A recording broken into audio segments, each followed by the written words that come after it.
మోడీ గారికి పిల్లలు లేరని, భార్య పిల్లల్ని చూసుకోలేనటువంటి ప్రధాని దేశానికి ఎందుకు పనికి వస్తాడని చెప్పి కాంగ్రెస్ పార్టీతో కలిసి మోడీ గారిని ఓడిస్తానని చెప్పి ప్రగల్భాలు పలికాడు. ఈ రాష్ట్రాన్ని సర్వనాశనం చేసింది బీజేపీ అని చెప్పి చంద్రబాబు నాయుడు గారు చెప్పాడు 2019 ఎన్నికల్లో. ఈ రాష్ట్రాన్ని ఏటీఎం లాగా పోలవరానికి అన్నిటిని దోచుకున్నాడని చెప్పి చంద్రబాబు నాయుడు గారు చెప్పాడు. ఇదే పవన్ కళ్యాణ్ గారు అయితే మోడీ గారు పాచిపోయిన లడ్డూలు ఇచ్చాడు, నీకు అర్థమవుతుందేమో తెలుగులో చెప్తే అని చెప్పి హిందీలో కూడా చెప్పాడు ఆయనకి. మళ్ళీ చంద్రబాబు నాయుడు అవినీతి పరుడు, లోకేష్ అవినీతి పరుడు, నా తల్లిని దూషించారు, ఈ తెలుగుదేశం పార్టీని అంతం చేస్తానని చెప్పి పవన్ కళ్యాణ్ గారు పెద్ద పెద్ద ప్రగల్భాలు పలికాడు. ఇప్పుడు మళ్ళీ ఎందుకు కలిశారు అంటే రాష్ట్రం విధ్వంసం. రాష్ట్రం ఏమి విధ్వంసం అయిపోయింది?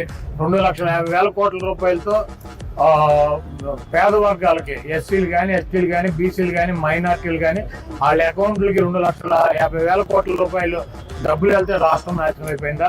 ఇలాంటి మరిన్ని వీడియోస్ కోసం మా ఛానల్ని ఇప్పుడే సబ్స్క్రైబ్ చేసుకోండి.